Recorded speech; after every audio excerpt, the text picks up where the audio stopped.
A mechanic fed two little dragons seeking refuge 5 years later. HFY Hub score 9.3 out of 10.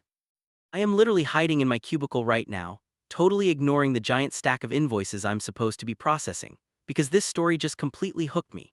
The basic setup is that a lonely working-class space mechanic finds two starving cat-sized dragons in an alley and just decides to raise them like normal kids, completely unaware that he just adopted the missing heirs to the entire galactic dragon empire.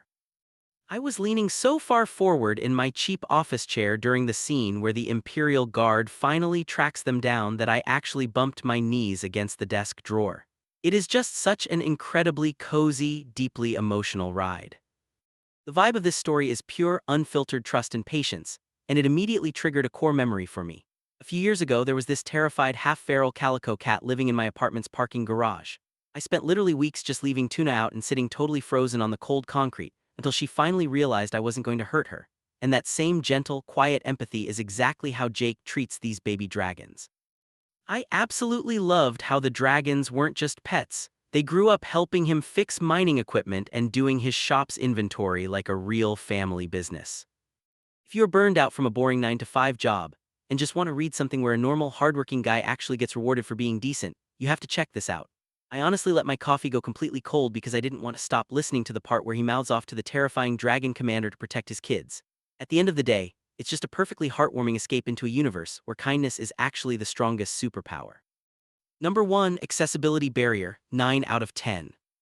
I had zero issues getting into this. The story jumps right into Jake finding the dragons in the rain without bogging you down in complicated galactic politics first. Number 2, character cred, 10 out of 10. I completely bought Jake as just a tired guy trying to do his best. His reaction to finding out his kids were literal royalty was hilarious and perfectly believable. Number 3, closure status, 10 out of 10. I loved how this ended. Seeing Jake refuse infinite wealth just to get a nice workshop near his kids in the royal palace was the most satisfying wrap-up ever. Number 4, dialogue drip, 8 out of 10.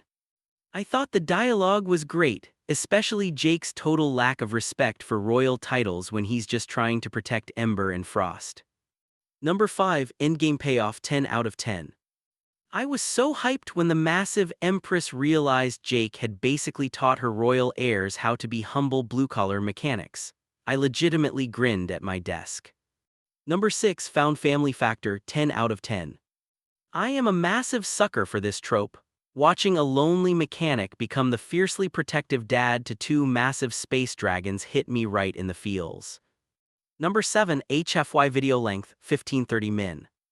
I listened to this while trying to survive my afternoon slump, and it was the absolute perfect length to give me a solid emotional boost without derailing my day.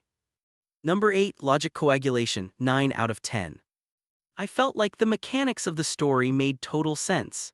The idea that a vast empire would spend 5 years looking for their heirs while they were just hiding in a basement felt very real. Number 9, narrative gut punch, 9 out of 10. I genuinely held my breath when the massive Imperial ship landed outside his shop. The tension of Jake thinking he was about to be executed was super intense. Number 10, packing pulse, 9 out of 10. I thought it balanced the cozy, quiet years of raising the dragons perfectly with the explosive tension of them finally being discovered. Number 11, possible sequel, yes.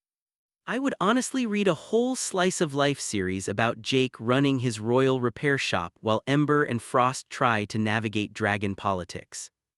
Number 12, POV perspective, 9 out of 10.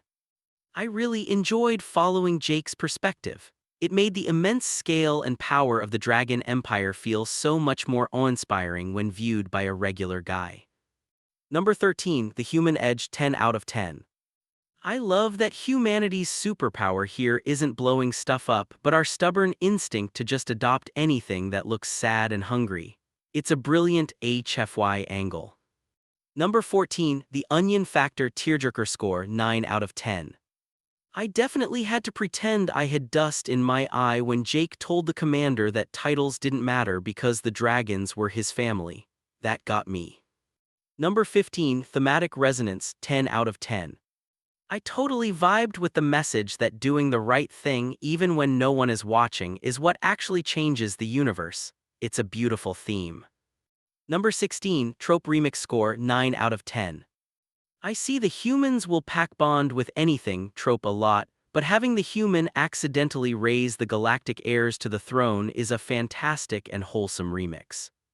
Number 17, Visual Bang Per Buck 9 out of 10. I could perfectly picture the massive Crimson Dragon commander landing in the dirty Colony Street, staring down a human mechanic. The visual contrast was awesome. Number 18, Wholesomeness/Cozy rating 10 out of 10. I honestly felt so warm inside reading about Jake feeding these tiny, wet dragons synthetic protein paste while they purred on his couch. Pure coziness. Number 19, World Building Vibe Check 9 out of 10. I thought the transition from the grimy, rain-soaked colony to the glowing crystal palace of the dragon homeworld was incredibly well done.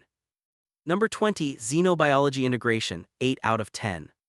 I loved how the dragon's scales were described, shifting colors from copper to silver blue, and how their physical growth forced Jake to keep expanding his basement. HFY Hub score 9.3 out of 10. Hope see you at the next HFY Hub video review.